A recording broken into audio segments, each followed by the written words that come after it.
সমস্যা কি আপনার রুদ্র এখন? বেয়াদব মেয়ে ফাজিল, আমার নাম ধরে কথা বলে, মাথা ভরা গোবর, গুনে গুনে 10টা চর দিব এখন। অনেকক্ষণ ভেবেও রুদ্রের এই অদ্ভুত আচরণ বুঝতে ব্যর্থ হলো অরুণী। ভাবনা চিন্তা বাদ দিয়ে জিজ্ঞেস করলো, কি কথা বলবেন বলেন। আর ছাদের দরজাটা আটকেছেন কেন? কেউ দেখলে খারাপ ভাববে। কেউ যাতে না দেখে সেই জন্যই তো আটকিয়েছি দরজা। অরুণী ভ্রু কিঞ্চিত কুঁচকে সূক্ষ্ম দৃষ্টিতে তাকাই রুদ্রের দিকে।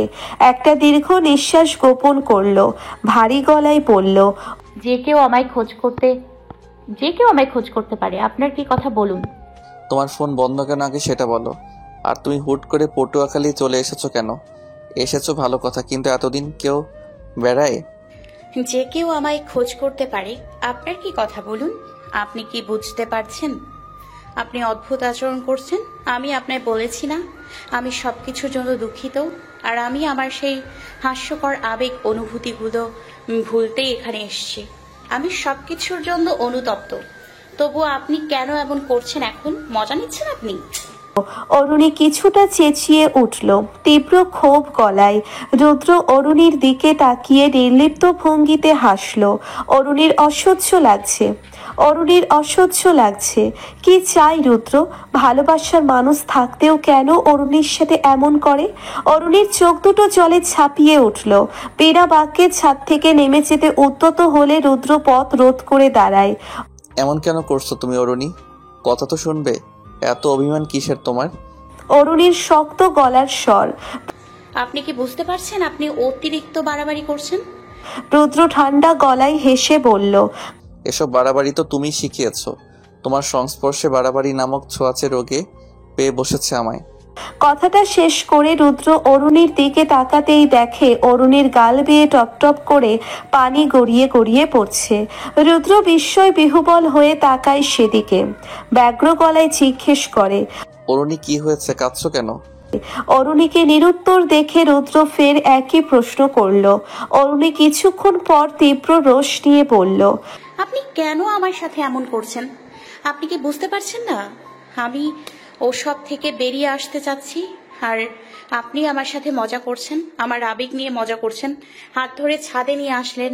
আপনি বোঝেন না এসবে আমার কষ্ট বাড়ে? রুদ্র কয়েক পা এগিয়ে অরুণীর কাছাকাছি দাঁড়ায়। কে বলেছে আমি মজা নিচ্ছি? আমি পটুয়াখালী কেন এসেছি তুমি জানো? তা জেনে আমি কি করব? তোমায় যে কথা বলার জন্য ডেকেছি তা কি তুমি শুনবে না? আপনার সাথে আমার কিসের কথা? রুদ্র ধমকে ওঠে। এবার কিন্তু সত্যি সত্যি চর খাবে অরুণী, ফাজিল।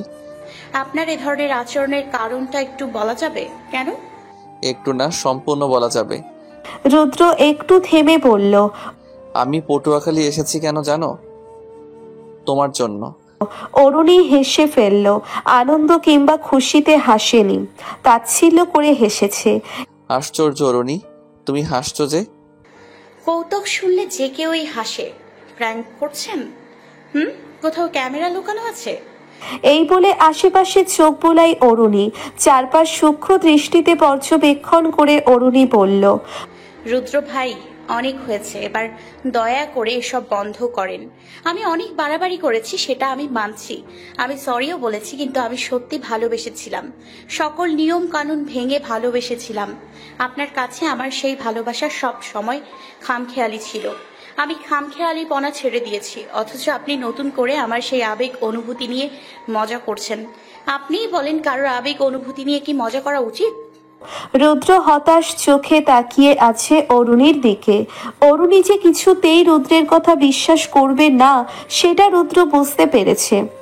অরুণী আবার বলল, এখন তো আমার মনে হচ্ছে আপনার চরিত্রের সমস্যা আছে। রুদ্র বিস্ময় ভরা গলায় বলল, চরিত্রের সমস্যা মানে? অরুণী কোনো উত্তর না দিয়ে দৌড়ে ছাদ থেকে নেমে গেল। রুদ্র স্তম্ভিত হয়ে তাকিয়ে রইল। অরুণী রুমে গিয়ে সজোরে দরজা বন্ধ করে দিয়ে খাটে বসে পড়ল। চোখ বেয়ে পানি গড়াচ্ছে শুধু। রুদ্র কেন এমন করছে? কেন এসেছে রুদ্র এখানে? আরিফা দরজায় আঘাত করছে। অরু আপা, দরজা খোলো। অরুণী দ্রুত চোখ মুছে দরজা খুলল। আরিফার রুমে ঢুকে অরুণীর দিকে তাকিয়ে বলল, কোথায় গিয়েছিলে তুমি? আমি কতক্ষণ ধরে খুঁজছি তোমায়। নিচে গিয়েছিলাম। কেন খুঁজেছিস? নিচে গিয়েছিলে? আমিও তো নিচে গিয়েছিলাম তোমায় খুঁজতে, কই পেলাম না তো। রুদ্র ছাদ থেকে নেমে কিরণকে ডাকলো। কিরণ আর রুদ্র নুরুল উদ্দিনের বাসার সামনের চায়ের দোকানটার উদ্দেশ্যে হাঁটছে। কিরণ ব্যাকুল হয়ে জিজ্ঞেস করলো, আরে কি হয়েছে বল, বলেছিস? রুদ্র বিরক্তিতে মুখ বিকৃত করে চড়া মেজাজ নিয়ে বলে, আরে অরুণী তো আমার কথাই শুনতে চাচ্ছে না। যেটুকু বললাম তাও বিশ্বাস করছে না। এই মেয়ে কিছুতেই বিশ্বাস করবে না। কিরণ হালকা গলায় বলে, স্বাভাবিক। স্বাভাবিক?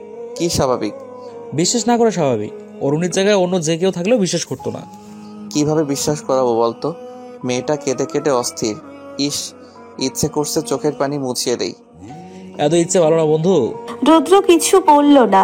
কিরণ চায়ের কাপে চুমুক দিতে দিতে বলল, এখন কি করবি? ঢাকায় যাবি কবে? ওনারা কিন্তু দারুণ আন্তরিক মানুষ।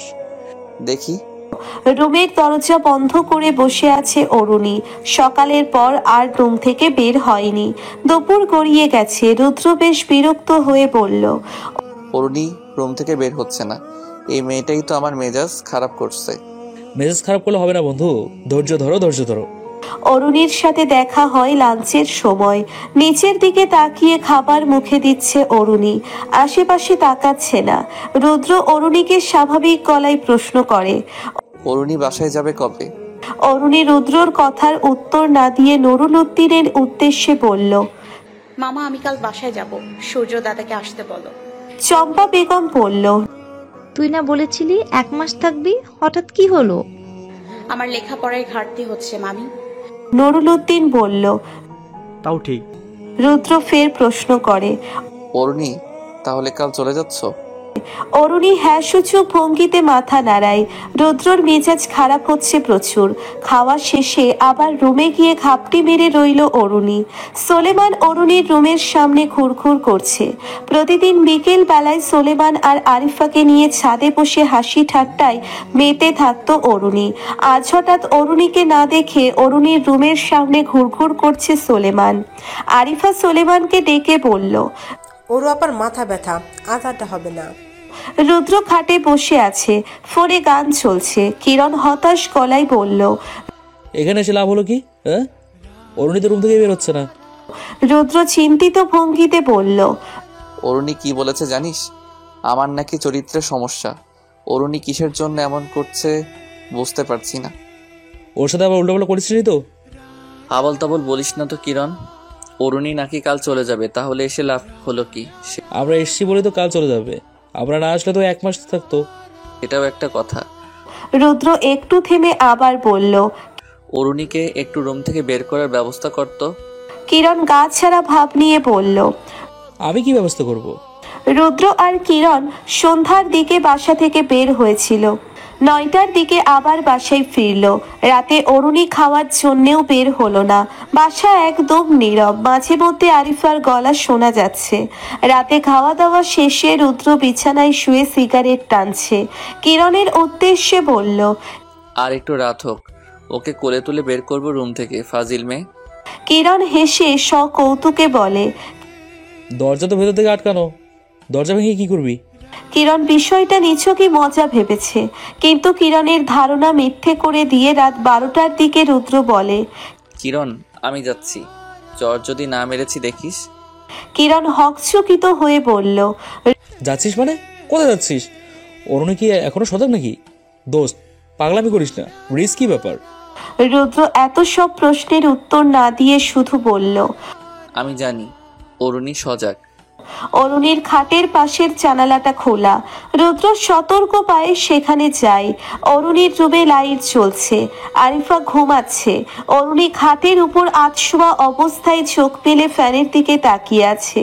রুদ্র কিছুক্ষণ তাকিয়ে থাকলো অরুণীর দিকে। চাপা গলায় ডাকলো, সাথী আক্তার, চারু। চাপা গলায় ডাকলো।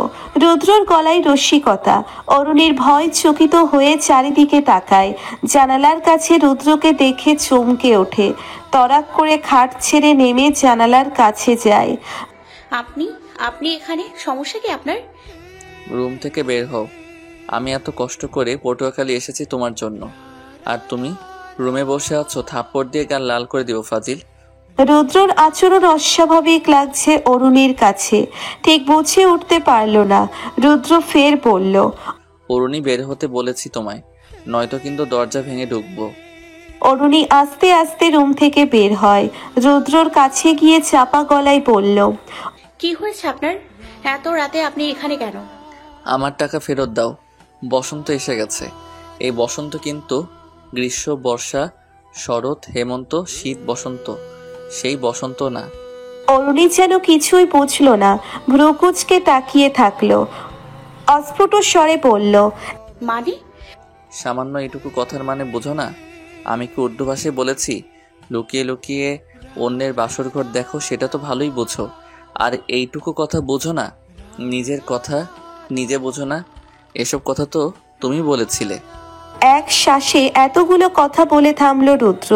অরুণী স্তম্ভিত হয়ে দাঁড়িয়ে আছে। কি বলছে রুদ্র এসব? রুদ্র আবার বলল, বসন্ত এসে গেছে, দাও আমার টাকা ফেরত দাও। এখন তো হেমন্তকাল, কিসের বসন্ত? অরুণী, তোমার সাথে যখন আমার দেখা হয় তখন আমি সদ্য ছ্যাঁকা খাওয়া এক যুবক। প্রেমিকা জাতির প্রতি তখন আমার তীব্র বিতৃষ্ণা। কাঠখোট্টা নিরাবেগ একজন মানুষ হয়ে যাই।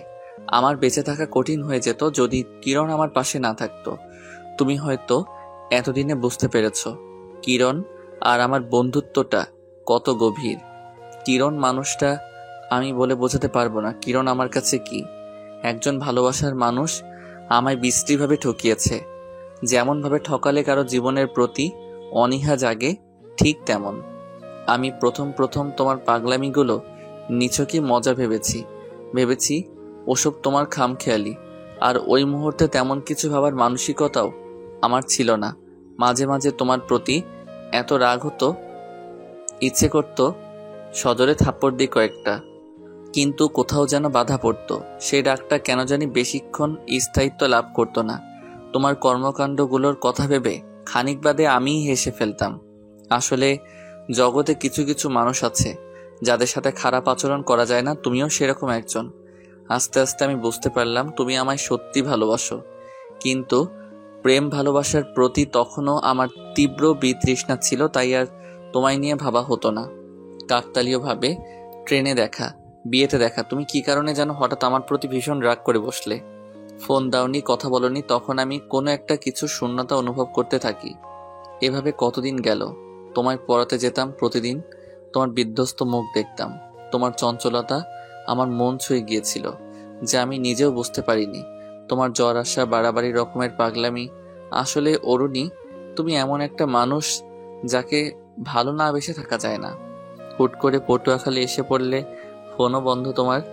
আমি তখন পুরোপুরি বুঝতে পারলাম আমি আটকে গেছি তোমাতে। আমি তোমার জন্য পটুয়াখালী এসেছি। তমস্যাকৃত আকাশের দিকে তাকিয়ে কথাগুলো বলল রুদ্র। যেদিকে তাকায় চোখের দৃষ্টি অন্ধকারে মিলে যায়। অরুণী রুদ্রের সামনেই দাঁড়িয়ে আছে।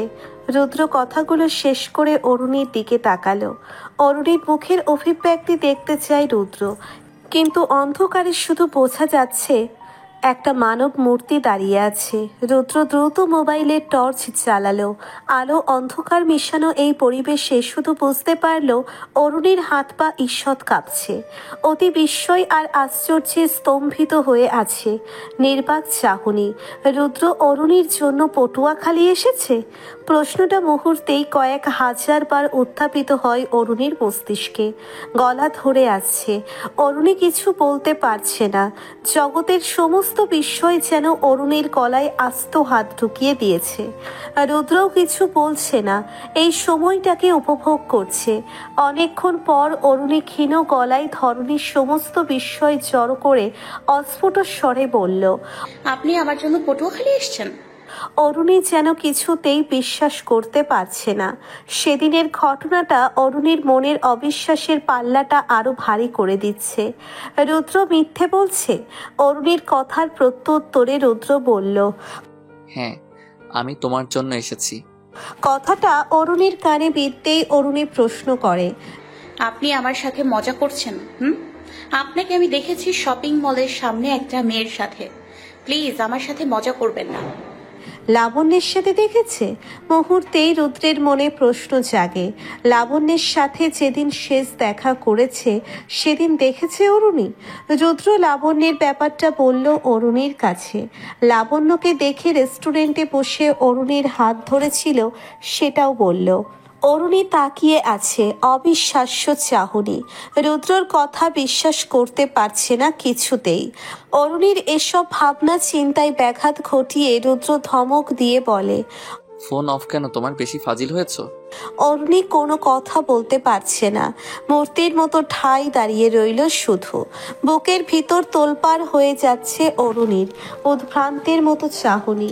এই মুহূর্তে অরুণীর শব্দ ভাণ্ডারের সব শব্দ যেন ফুরিয়ে গেছে। রুদ্র কয়েক পা এগিয়ে অরুণীর কাছাকাছি দাঁড়ায়। অরুণী কানের কাছে মুখ নিয়ে চাপা গলায় বলল, ইচড়ে পাকা মেয়ে একটা, এখন কথা বলছো না কেন? রাস্তার ভিতর জড়িয়ে ধরতে লজ্জা লাগেনি, এখন লজ্জা লাগছে? রুদ্রর এমন গলার স্বরে অরুণীর সর্বাঙ্গ শিউরে ওঠে। হাত পা হিম শীতল হয়ে যাচ্ছে। অরুণীর মনে হচ্ছে এক্ষুনিও ঢলে পড়ে যাবে। মদমত্ত মানুষের মতো অবস্থা। অরুণীর মাথার ভিতর ছিমছিম করছে শুধু। রুদ্র অস্থির গলায় ডাকতে লাগলো, অরুণী, অরুণী, কি হলো? অরুণী ঠোঁট নেড়ে কোনো রকমে বলল, আমি পাগল হয়ে যাব। রুদ্র আর অরুণী দাঁড়িয়ে ছিল। অরুণী যে রুমে ঘুমায় সে রুমের পাশে। হঠাৎ খাবার রুমের বাতি জ্বলে উঠল। খট করে দরজা খোলার শব্দ আসলো। নিস্তব্ধ থমথমে রাতের নিগুড়ো শব্দহীনতার মাঝে ভেসে আসলো নুরুল উদ্দিনের গলা। নুরুল উদ্দিনের মাঝরাতে ক্ষুধা লাগে, এটা তার আজন্ম অভ্যেস যেন। খাওয়া দাওয়া করে বাড়ি জুড়ে পায়তারা করবে। অরুণীর এতক্ষণে সম্বিত ফিরে যেন। রুদ্রও ত্রাসিত হয়ে তাকায়। দুইজনের বুকের ভিতর ধুকপুক করছে। একটা বাজে পরিস্থিতির সৃষ্টি হয়ে যেতে পারে সেই আশঙ্কায়। রুদ্র চাপা গলায় ব্যস্ত হয়ে বলল, অরুণী, রুমে যাও। নুরুল উদ্দিন কি দেখে ফেলবে? নুরুল উদ্দিন কি দেখে ফেলবে? এই শঙ্কায় অরুণীর হাত পা অবশ হয়ে যাচ্ছে। সতর্ক পায়ে রুমের দিকে হাঁটতে লাগলো। খাবার রুম থেকে এই জায়গাটা স্পষ্ট দেখা যায়। অরুণীর প্রাণ ভয়ে ওষ্ঠাগত। অরুণী ত্রাসিত হয়ে আশেপাশে না তাকিয়ে দ্রুত ঢুকে পড়ে। রুমে ঢুকে জোরে জোরে কয়েকবার নিঃশ্বাস ফেলল অরুণী। হাঁপ ছেড়ে বাঁচল যেন। অরুণী শুয়ে পড়ে। কি বলল ওসব রুদ্র? অরুণী ছটফট করতে লাগলো। রুদ্রের প্রতি যে রাগ অভিমান এতদিন ধরে পুষে রেখেছিল তা অজানাই হারিয়ে গেল। রুদ্রর সামনে ঘোরের ভিতর ছিল অরুণী। গলা থেকে কোনো কথা বের হচ্ছিল না। অরুণীর পাগল প্রায় অবস্থা, বেহাল দশা। এমন অনুভূতি আর কখনো হয়নি অরুণীর। কিছু ভাবতে পারছে না, শুধু বুঝতে পারল জ্বর আসলো অরুণীর গায়ে, ভীষণ জ্বর। অরুণী রুমে চলে যাওয়ার পর রুদ্র স্বাভাবিকভাবেই নিজের রুমের দিকে গেল। নুরুল উদ্দিন জিজ্ঞেস করে বলবে ছাদে গিয়েছিল, কিন্তু নুরুল উদ্দিন আশেপাশে তাকালো না। নুরুল উদ্দিনের প্রতি মনে মনে ক্ষুব্ধ হচ্ছে রুদ্র এত সুন্দর সময়টা নষ্ট করে দেওয়ার জন্য। অরুণীর কাছে ফোনও নেই যে ফোন দিয়ে কথা বলবে। অরুণীর ওপরও মেজাজটা খারাপ হয়ে যাচ্ছে রুদ্রর। অরুণীর সাথে প্রচন্ড কথা বলতে ইচ্ছে হচ্ছে। অরুণীর নাস্তা নাবুদ মুখটা বারবার রুদ্রর চোখে ভেসে উঠছে। রুদ্র ঠোঁটের কোণে সূক্ষ্ম হাসি। কিরণ ঘুমোচ্ছে, রুদ্রের ঘুম হচ্ছে না। অরুণীর গায়ের জ্বর ক্রমশ বৃদ্ধি পেতে লাগলো। সারা রাত ঘুম হলো না। সকালবেলা সূর্য এসে হাজির। অরুণীকে নিতে এসেছে। চম্পা বেগম অরুণীকে ডেকে তুলল। অরু, উঠ, সূর্য এসেছে, তোকে ডাকছে। হুট করে সূর্য এসেছে? সারা রাত ঘুম না হওয়ার দরুন অরুণীর মাথা প্রচন্ড ব্যথা করছে। গায়ের জ্বরটাও যেন ক্রমশ বাড়ছে। চম্পা বেগমের কথা যেন বুঝতে পারল না। রুদ্র উপর রাগ কিংবা অভিমানে কালকে সূর্যকে ফোন দিয়ে বলেছিল নিতে আসতে। সূর্য সত্যি সত্যি এসে গেল। রাতের কথা মনে পড়তেই অরুণীর বুকের ভিতর আর এক ধাপ মহাপ্রলয় হয়ে গেল। রুদ্র এখনো ঘুমোচ্ছে। সূর্য অরুণীকে তাড়া দিয়ে বলল, তাড়াতাড়ি রেডি হ, আমি জরুরি কাজ ফেলে আসছি। নুরুল উদ্দিন বলল, কি এত জরুরি কাজ তোর? আরে কি অদ্ভুত ব্যাপার, কালকে যাবি আজকে থাক। সূর্য জোর গলায় না বলল। অরুণী যেন কেঁদেই দিবে। কেন আসতে বলেছিল সূর্যকে? রুদ্র এই বাসায় আর অরুণী চলে যাবে? অরুণী সুলেমানকে আড়ালে ডেকে বলল রুদ্রকে ঘুম থেকে ডেকে তুলতে। অরুণী বিষণ্ণ মনে কাপড় চোপড় গোছাতে লাগলো। সুলেমান রুদ্র আর কিরণকে ডেকে তুলল। সূর্য কিরণ আর রুদ্রকে দেখে বেশ অবাক হলো, আশ্চর্য হয়ে বলল। আরে রুদ্র, তুমি? চম্পা একগাল হেসে বেগম বলল। বেড়াতে এসেছে। রুদ্র বলল। ঠিক বেড়াতে আসিনি, এক বন্ধুর বাসায় এসেছিলাম, একটু ঝামেলার কারণে এখানে এসেছি আর কি। রুদ্র বারবার এদিক ওদিক তাকাচ্ছে। অরুণী কোথায়? এর ভিতর সূর্য উঁচু গলায় ডাকলো। অরুণী হয়নি তোর এখনো? সাথে সাথে রুদ্রের মনে প্রশ্ন জাগলো, অরুণী চলে যাবে? কিরণও একই প্রশ্ন নিয়ে তাকালো রুদ্রর দিকে। চম্পা বেগম বিরক্ত গলায় বলল। সূর্য কিসের এত কাজ তোর? নাস্তা খাবি না? আমি অনেক জরুরি কাজ রেখে এখানে এসেছি, তাড়াতাড়ি ফিরতে হবে। অরুণী রেডি হয়ে এসে বিষণ্ণ চোখে মুখে বারবার তাকাচ্ছে রুদ্রের দিকে, কেঁদে ফেলবে যেন এক্ষুনি। রুদ্র সুযোগ বুঝিয়ে শুধু বলল। এত মন খারাপ করার কি হলো? তুমি চলে যাচ্ছ, আমি থেকে আর কি করব? আমিও আসছি। অরুণী প্রত্যুত্তর করার সুযোগ পেল না। অরুণী চলে যাওয়ার পর কিরণ হতাশ গলায় জিজ্ঞেস করলো। এটা কি হলো? রুদ্রও হতাশ গলায় বলল। কপাল, এখন আমরাও জরুরি কাজের অজুহাতে চলে যাব, আর কি করব? রুদ্র আর কিরণও জরুরি কাজের অজুহাতে রওনা দিল ঢাকার উদ্দেশ্যে। চম্পা বেগম আর নুরুল উদ্দিন যথারীতি মন খারাপ করে ফেলল। থাকার জন্য খুব জোরাজুরি করলো। সবকিছু উপেক্ষা করে ফিরে চলল ঢাকায়। অরুণীর কাছে ফোন না থাকার দরুন আর কথা হলো না। বাসায় পৌঁছানোর পর অরুণীর গায়ে এত জ্বর দেখে অস্থির হয়ে গেল সেলিনা আহমেদ। জ্বর এসেছে সেদিকে যেন খেয়াল নেই অরুণীর। অরুণীর মন ছুঁড়ে তখন অন্য চিন্তা, অন্য অনুভূতি। আনন্দে পুলকিত হচ্ছে প্রতি মুহূর্তে। সবকিছু স্বপ্ন স্বপ্ন লাগছে। অরুণী এখনো বিশ্বাস করতে পারছে না। সূর্যকে বলল। দাদা, আমার মোবাইল লাগবে, আজকেই কিনে দিতে হবে। এত জরুরি? হ্যাঁ, জরুরি। সূর্য একটু চুপ থেকে হেসে বলল। তোকে তো একটা কথা বলাই হয়নি, সারপ্রাইজ। অরুণী আগ্রহী গলায় বলল। কি কি সারপ্রাইজ? আমাদের এঙ্গেজমেন্ট। অরুণী বিস্মিত চোখে তাকিয়ে রইল। মানে মানে কি বলছো? আপাতত এঙ্গেজমেন্ট, বিয়ে কয়দিন পরে। অরুণী খুশিতে চেঁচিয়ে উঠল। ইস, চারদিকে এত খুশি কেন? সূর্য কি সত্যি বলছে নাকি মজা করছে? অরুণী সেলিনা আহমেদের কাছে জিজ্ঞেস করলো। সেলিনা আহমেদ বলল। সত্যি সত্যি। ছেলের বড় হয়েছে তো ছেলের বিয়ে করাতে হবে না? এখনো কাউকে জানাইনি, 2-1 দিন পর জানাবো। অরুণী রুমে গিয়ে চোখ বুজে রুদ্রের বলা কথাগুলো ভাবছে। যত ভাবছে ততই যেন হৃদস্পন্দন বেড়ে যাচ্ছে। সময়টা থেমে থাকলো না কেন? ড্রেসিং টেবিলের সামনে দাঁড়িয়ে চুলে বেনুনি কাটছে অরুণী। মুখে ওর কাল ভ্রমরের মৃদু গুঞ্জন, ঠোঁটের কোণে হাসি লেগে আছে। গভীর মনোযোগে আয়নার দিকে তাকিয়ে চোখে কাজল দেয়। কলেজে যাওয়ার সময় রুদ্র দেখা করতে বলেছে। অদ্ভুত এক ভালো লাগায় অরুণীর মন প্রাণ ছেয়ে যাচ্ছে। এই ভালো লাগার ব্যাখ্যা কিংবা বিশ্লেষণ করা সম্ভব না। সেলিনা আহমেদ অরুণীর রুমে ঢুকে সরু চোখে তাকায় অরুণীর দিকে। সচরাচর অরুণী এত গভীর মনোযোগ আয়নায় দেখে। অরুণী সেলিনা আহমেদের উপস্থিতি টের পায় না। জ্বর কমেছে তোর? আজ এত তাড়াতাড়ি কলেজ যাচ্ছিস? অরুণী কলেজ ব্যাগটা কাঁধে নিতে নিতে বলল। আমার লেখাপড়ার ইচ্ছে থাকলে জ্বর টর ওসব কিছু না। কতদিন পর কলেজে যাচ্ছি, তাই এত তাড়াতাড়ি। সেলিনা আহমেদ বেশ অবাক হয়ে বলল। হঠাৎ তো পড়ালেখার ইচ্ছা আসলো কোত্থেকে? অরুণী ততক্ষণে রুম থেকে বের হয়ে গেছে। বাসা থেকে বের হয়ে কিছু দূর যাওয়ার পর দেখলো রুদ্র দাঁড়িয়ে আছে। অরুণীকে দেখে দূর থেকেই হালকা হাসলো। অরুণী এক ঝলকে হেসে সামনের দিকে পা ফেলছে। রুদ্রর সামনে গিয়ে চুপ মেরে দাঁড়িয়ে রইল। কি বলবে ভেবে পাচ্ছে না। রুদ্র অরুণীর দিকে তাকিয়ে বলল। জ্বর কমেছে? অরুণী বেশ অবাক হলো। রুদ্রকে তো বলেনি জ্বরের কথা। আপনি জানলেন কিভাবে আমার জ্বর এসছে? তোমার এই অদ্ভুত অসুখের কথা তো আমি জানি। জ্বর কমেছে নাকি জ্বর নিয়ে কলেজে যাচ্ছ? কপালে হাত দিয়ে দেখেন জ্বর আছে নাকি। কথাটা বলেই চিফ কাটলো অরুণী। রুদ্রও হাসলো। তারপর আশেপাশে তাকালো রিকশার খোঁজে। রুদ্র রিকশা ডেকে অরুণীর দিকে তাকিয়ে বলল। এক রিকশায় যাবে?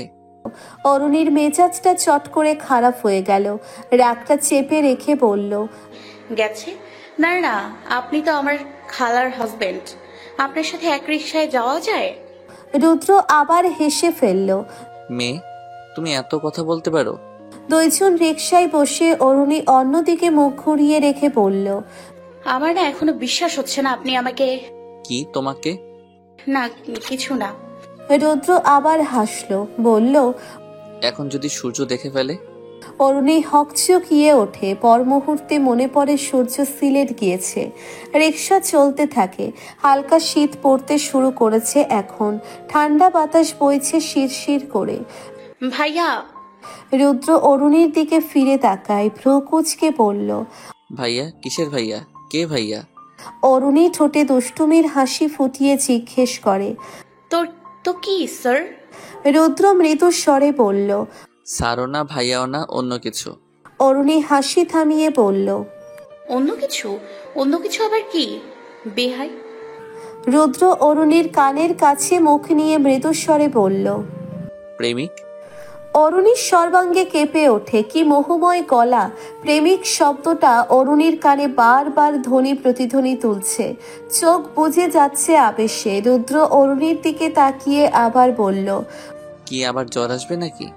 আমার তো পকেটে সবসময় প্যারাসিটামল, নাপা এক্সট্রা ইত্যাদি ইত্যাদি ওষুধ নিয়ে ঘুরতে হবে। এই এই মামা থামান।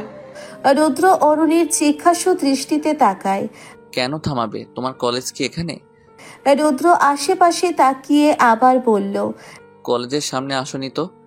রিকশা থামে। অরুণী বলল, কোন জায়গায় যাবে? কোথায় যাবে? তোমার কলেজে যেতে হবে না? অরুণী উত্তর না দিয়ে রিকশা থেকে নেমে যায়। রুদ্র রিকশায় বসে আছে। অরুণী ব্যস্ত গলায় বলল, আহা, নামছেন না কেন? রুদ্র রিকশা থেকে নেমে রিকশাওয়ালা ভাড়া মিটিয়ে অরুণীর দিকে তাকিয়ে বলল, কি হলো হঠাৎ? এক জায়গায় যাব, চলেন। কোথায় যাবে? হ্যাঁ, তো প্রশ্ন করেন কেন? যাব না আজ কলেজে, আপনারও ভার্সিটিতে যেতে হবে না। রুদ্র আর প্রশ্ন করল না। অরুণী রুদ্রর দিকে ডান হাতটা বাড়িয়ে দিয়ে বলল, হাত ধরুন। আপনি হাত ধরলে আমার ভালো লাগে।